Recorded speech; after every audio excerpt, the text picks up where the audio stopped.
Այս պարազդինություն, որ ձեռք է բերվում, որի մասին դուք խոսեցիք Սեզարի մասին, իսկ այնպիսի բաներ կա, որ ձեռք է բերվում, ընդհանրապես խոսել չի կարելի։ Армения приобрела очень много того, о чем нельзя говорить. Об этом в беседе с корреспондентом новости Армении News ЕМ заявил председатель парламентской комиссии по вопросам обороны и безопасности, депутат от партии «Гражданский договор» Андраник Кочерян. Реформы, которые проводятся после войны, вооружение, которое приобретается, в том числе покупка «Цезарей», отметил он.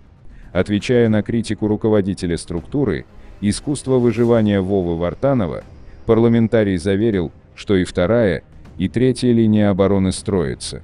Не обязательно, чтобы каждый об этом знал и на свой вкус строил какие-то укрепления, собирал деньги, возводил земляные холмы и говорил, что он никому не подотчетен. Не нужно принижать работу людей, которые сегодня усиливают армию, подчеркнул Кочерян. Депутат сообщил, что численность абитуриентов в военных вузах сильно возросла, так как государство предложило для них крупный социальный пакет. Он сказал, что проведение или непроведение референдума по вопросу вступления Армении в ЕС зависит от желания народа.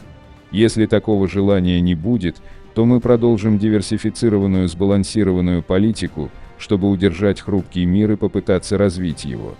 Наше будущее создаем мы сами, а для этого нужна внутренняя толерантность, пояснил глава комиссии. По его оценке, и в Азербайджане, и в Армении есть чувство мести, так как 30-летнюю вражду не так легко забыть. Как нужно это чувство преодолеть? Сколько времени нужно, чтобы мы создали мирную атмосферу? Добиться мира нелегко. Да, у Алиева может быть чувство мести, но наша задача в том, чтобы шаг за шагом, смягчив это чувство, добиться приемлемых решений, в рамках которых важное значение должно иметь формирование атмосферы доверия. Водораздел того, где проходит то, что принадлежит им и нам, должны обозначить комиссии по делимитации. Мы ничего не уступаем. Когда возникнет вопрос такой уступки, тогда и возникнет проблема диалога с народом. То, что принадлежит нам, останется нам, а то, что им, останется за ними. А во время спорных вопросов заработают требования международного права, подчеркнул Кочерян. Он считает, что от предложения Армении о создании механизмов расследования инцидентов отказываться нельзя. Почему Азербайджан должен не согласиться с предложением о создании таких механизмов? Весь мир приветствует делимитацию, и нужно добиться того, чтобы Азербайджан принял это предложение. В течение переговорного процесса от тех или иных предложений всегда отказывался Азербайджан, потому что время работало на них. Мы же потеряли чувство времени и теперь столкнулись с послевоенными реалиями. Армения должна иметь высокий уровень обороноспособности, заключил депутат. Совместное заявление группы депутатов от всех фракций Европарламента относительно реакции официальных лиц Азербайджана и России на военно-техническое сотрудничество Армения-Франция. Недавно Франция и Армения подписали контракт в контексте военно-технического сотрудничества, который вызвал высокомерную реакцию со стороны России, синхронно с Азербайджаном. Напоминаем, что каждое государство имеет суверенное право содержать боеспособные вооруженные силы, оснащенные современной военной техникой. Оба режима обвинили Францию в разжигании конфликта в регионе Южного Кавказа, что еще раз подчеркивает наличие определенного сговора между обеими странами, который привел к этнической чистке более 140 тысяч армян из Нагорного Карабаха в сентябре 2023 года. Этот сговор продолжается, и Европейская комиссия, и Европейская служба внешних связей закрывают на это глаза. Вызывает недоумение, что авторитарные и агрессивные страны, такие как Азербайджан и Россия, осуждают государства, члены ЕС, такие как Франция. Что именно они говорят? Они обвиняют Францию якобы за ее стремление использовать существующие разногласия, противоречия внутри стран или между странами как инструмент для достижения своих собственных оппортунистических целей.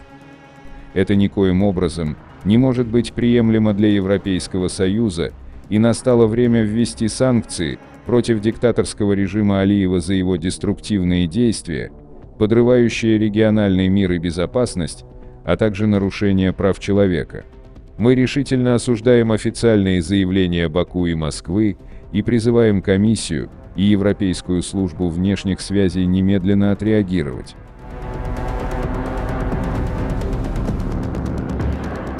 Армения подтвердила свое участие в саммите НАТО в Вашингтоне в формате партнеров, а также в других мероприятиях, посвященных 75-летию Альянса. Об этом в беседе с Арменпресс сказала пресс-секретарь МИД Армении Ани Бадалян, отвечая на вопрос, получила ли Армения от США приглашение для участия в саммите НАТО, а если да, то каков был ответ Армении. Армения получила приглашение принять участие в саммите НАТО в Вашингтоне в формате партнеров, а также в других мероприятиях, посвященных 75-летию Альянса, и подтвердила свое участие. Иных договоренностей на данный момент нет, отметила Бадалян. Ранее помощник госсекретаря США по делам Европы и Евразии Джеймс О'Брайен заявил на пресс-конференции в Азербайджане, что США пригласили Азербайджан и Армению на встречу партнеров в рамках саммита НАТО, который пройдет в Вашингтоне. Саммит НАТО в Вашингтоне состоится в промежутке с 9 по 11 июля.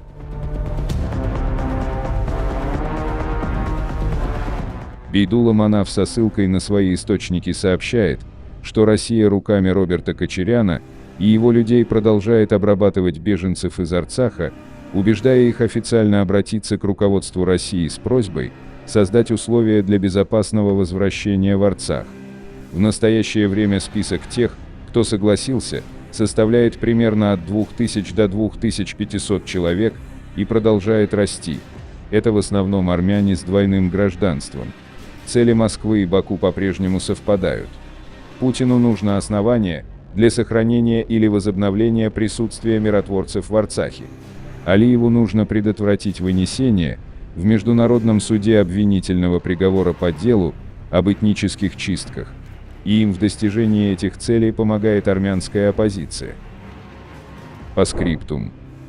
Не думаю, что политик такого ранга, как Роберт Кочарян, не знает, к чему приведут его действия.